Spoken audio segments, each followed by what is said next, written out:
نكوني ضيف اسلوب زين يقدر جسنا دور الدين في الارواح عرسنا دلوين اسم الحق غير نفسي فنيها بس الروحين فاللسان حقيقة مزوين الكذا قرد ولين فالنوبة نغض السين السكينة سيدنا فيه.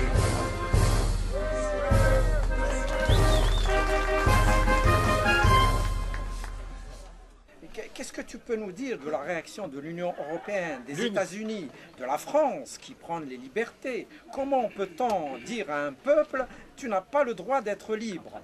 C'est du fascisme. C'est vraiment du déni de droit à un peuple, du déni de droit d'existence ou d'exercer un droit. Comment se fait-il que... Bon, nous comprenons que l'Union européenne, telle qu'elle est conçue, va vers son échec, puisque c'est le syndicat des États et non pas la fédération des peuples. Donc nécessairement, l'Europe devra se reconstruire un jour sur d'autres bases que celles qui sont les siennes aujourd'hui. Mais en plus, les Français croient qu'ils ont un problème de contagion immédiat. Si les Catalans ont leur indépendance, le territoire catalan vient jusqu'à Perpignan. Donc, il y a une partie de la France qui sera remise en cause à un moment ou à un autre. Comme le Pays basque va le demander, bien sûr. Après l'expérience catalane, l'expérience basque va nécessairement enclencher le pas. Et il y a, en Italie, où au moins on permet ces référendums, des choses qui vont évoluer. Il y a l'Angleterre, le Royaume-Uni, qui... oui, bien sûr.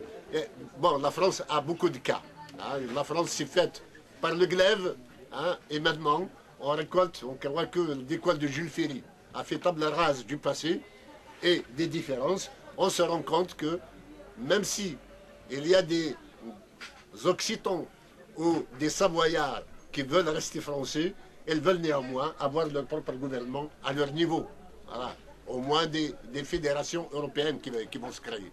Donc l'Europe est en train de faire fausse route. Tous les pays européens qui soutiennent l'Espagne, l'intégrité territoriale de l'Espagne, font fausse route. Parce que rien ne peut empêcher les Catalans d'être indépendants dans l'exercice de leurs droits souverains. Le droit à l'autodétermination est la pierre angulaire du droit international. Si on la casse, on va casser tout le droit international. C'est-à-dire que le plus fort va envahir le plus faible et le dominer sans que ce peuple ou ce pays ait le droit de lever les armes ou de faire quoi que ce soit, puisque c'est la loi du plus fort. Si on casse le droit à l'autodétermination, même les peuples européens peuvent être sous domination d'une puissance étrangère après. Et il y a aussi, Farhat, le cas des Kurdes, les Kurdes irakiens. Donc on fait un référendum et puis tout de suite après, l'armée irakienne, elle vient, elle occupe au moins une partie du territoire kurde. C'est une injustice. Nous avons, là aussi, nous avons reconnu l'indépendance du Kurdistan. Nous avons reconnu le droit, en tous les cas, des résultats qui sont sortis des urnes du référendum d'autodétermination du Kurdistan. Et on voit toute l'ambiguïté des enjeux géostratégiques internationaux. Pour abattre le Daesh, les femmes kurdes ont été celles qui ont fait le plus de dégâts dans les troupes du Daesh. Et pour autant, maintenant que ce peuple, dont le monde entier a reconnu la bravoure, a reconnu la détermination à être indépendant, ferme les yeux complaisants devant l'avancée des troupes irakiennes. Or, ces mêmes troupes irakiennes, hein, s'il n'y avait pas les Kurdes, ils n'auraient pas pu se débarrasser du Daesh. Il y a une étape cruciale, une étape charnière dans la vie des nations, dans la vie du monde entier, dans la vie des peuples, de l'humanité. Cette étape est celle de l'émergence du vrai droit à l'autodétermination des peuples. celui d'il y a 50, 60 ans, était exercé par de fausses nations.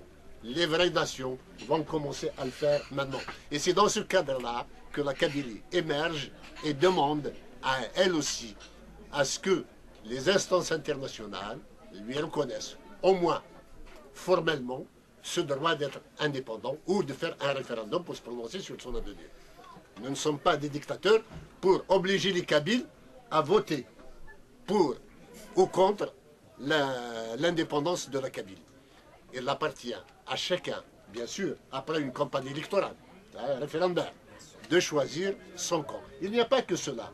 Je veux rendre hommage à l'Ambazonie, près de Yaoundé, au Cameroun, où la partie anglophone, mais ça ne recoupe pas que de l'anglophonie, a décrété, a proclamé son indépendance au moment où la Catalogne le faisait aussi. Nous reconnaissons cette indépendance. Il faut que l'Union africaine, qui est à la traîne du monde entier, des organisations régionales internationales, doit faire son examen de conscience. Je sais qu'il n'est fait que des dictateurs aujourd'hui. Nous devons recréer en Afrique une organisation des peuples qui transcende et qui met hors la loi cette structure qui aujourd'hui est celle de l'esclavage des peuples d'Afrique. Justement, Farhat, il y a un élément qui peut aider la Kabylie dans sa quête de liberté et de dignité aussi. C'est un lobby kabyle en France. Pourquoi est-ce qu'on peine à avoir ce lobby? Pour la simple raison que l'histoire de l'immigration kabyle est chaotique. Elle a subi des mutations qui la rendent difficile à structurer. Jusqu'en 1970-75, l'immigration kabyle était surtout masculine. À partir du regroupement familial, en 1975, la donne a complètement changé. Quand il n'y avait que l'immigration masculine, les Kabyles se regroupaient par village dans des hôtels et dans des régions, dans des coins de Paris et de la région parisienne ou d'autres villes encore, comme Longwy, comme Marseille ou je ne sais pas. Et il y avait de la solidarité. C'était cette immigration qui a fait le 17 octobre 1961. C'était une immigration structurée et les cotisations étaient obligatoires. Et quand on a dit, à l'époque on disait aux Algériens, mais c'était les Kabyles, on leur a dit de sortir le 17 octobre, malgré l'interdiction de la police, ils sont sortis en masse, il y a eu un massacre. Voilà. Maintenant, à partir de 1975, il y a le regroupement familial, les Kabyles ne se retrouvent plus dans les cafés qui étaient leur lieu traditionnel de sociabilité, chacun s'occupe de sa famille, de ses enfants.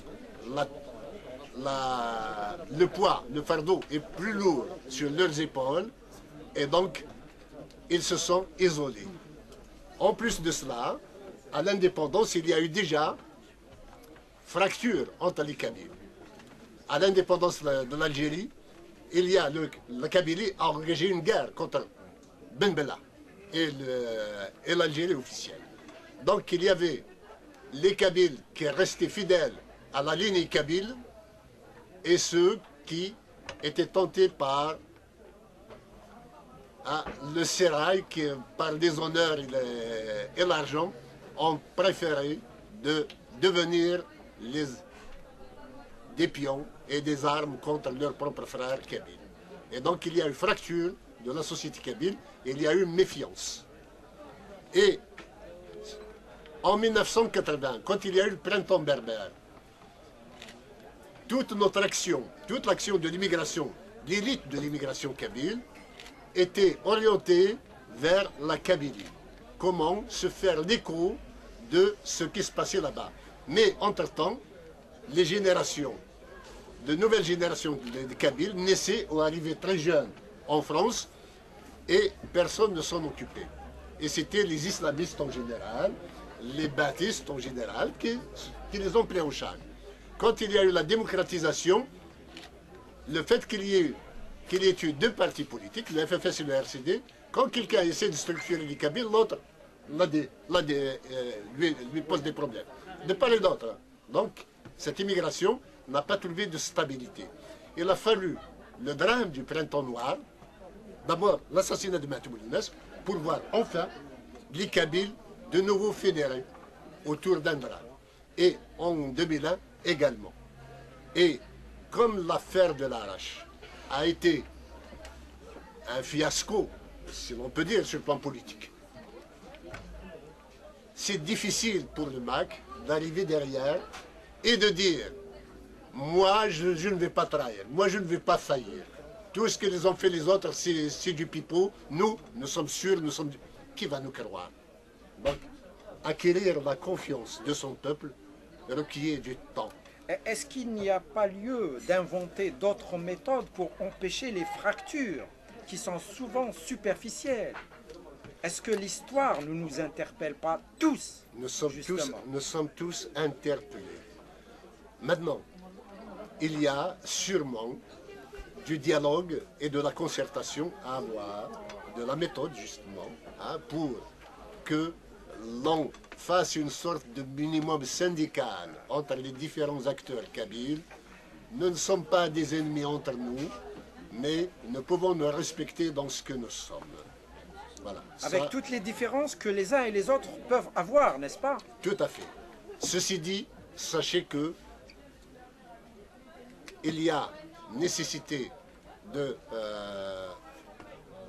d'entente, de compromis entre les uns et les autres, mais il y a aussi une sorte de respect du poids de chacun. Ce n'est pas quelqu'un qui va... En tous les cas, s'opposer à la liberté de la Kabylie n'est pas une bonne chose. Et je pense que la plupart des acteurs kabyles, des acteurs politiques, et c'est ce que je dis dans le livre qui n'est pas paru aujourd'hui, mais que vous allez voir, c'est que la plupart des acteurs politiques sont tous il y a unanimité sur la liberté du peuple kabyle. On peut l'appeler comme ça. Oui. Tout le monde est d'accord sur le fait que la Kabylie doit avoir son droit et sa liberté surtout. Mais il y en a ceux qui la veulent limiter cette liberté et d'autres qui la veulent souveraine. Voilà. Et le dialogue peut s'enclencher. Mais à côté de cela, il faut savoir, et c'est ça la thèse essentielle qu'il faut développer à l'avenir. Ce n'est pas l'Algérie qui colonise la Kabylie. C'est la France qui maintient un système qui fait de la Kabylie un pays dominé. Vous enlevez la France, le soutien de la France à l'Algérie, la Kabylie est indépendante en 2 jours.